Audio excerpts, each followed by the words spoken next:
Nikola Tesla est né en 1856. Il était de nationalité serbe, avait une impressionnante mémoire photographique et parlait 6 langues. Beaucoup l'ont qualifié de génie. Il a émigré aux États-Unis et travailla avec Edison, qui finit par voir en lui un concurrent et tenta de le décrédibiliser pour son projet de courant alternatif. George Westinghouse acheta ses brevets. Tesla était un visionnaire, mais il ne savait pas présenter ses inventions à la presse, qui ne le prenait pas toujours au sérieux. Tesla avait remarqué que les ondes terrestres et atmosphériques permettaient de trouver une source d'énergie gratuite qui pouvait être transportée partout sur Terre.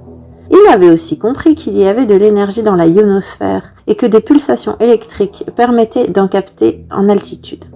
Il souhaitait que ces découvertes permettent à chacun de bénéficier de l'électricité gratuitement, ce qui allait à l'encontre des intérêts financiers de JP Morgan, qui investissa dans un de ses projets contre 51% des parts. Mais il s'en retira sous prétexte qu'un autre que Tesla l'avait déjà mis au point. Certains pensent que c'est Tesla lui-même qui aurait sabordé son projet, car il aurait compris la dangerosité de son invention pour l'humanité. En effet, 5 tours Tesla auraient pu participer à l'éradication de l'humanité. De plus, il avait compris que l'électricité pouvait avoir une influence sur l'état mental des individus. Nous verrons plus loin que HAARP a en effet été détourné de son objectif initial.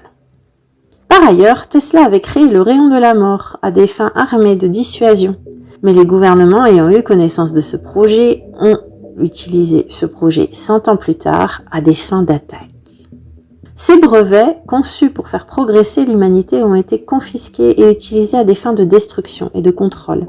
En effet, Tesla avait compris que l'électricité pouvait affecter l'état mental de l'être humain.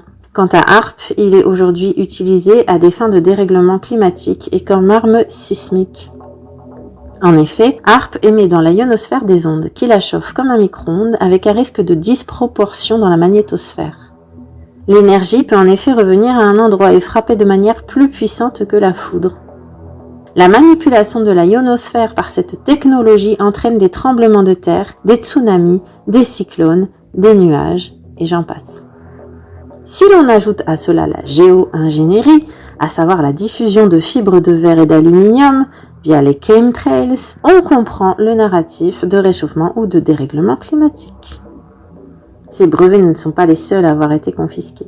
Il y aurait aussi notamment l'antigravité et bien d'autres brevets. L'oncle de Donald Trump aurait eu connaissance de ces brevets. Et le Gessara Nessara prévoit la libération de ces brevets cachés qui pourraient faire de grands progrès à l'humanité. Gageons que ces derniers puissent enfin voir le jour. J'espère que cette vidéo vous a plu. N'hésitez pas à la commenter, la partager. N'oubliez pas de vous abonner à la chaîne et sur mes autres réseaux, Facebook, Instagram. Merci et à bientôt pour d'autres vidéos.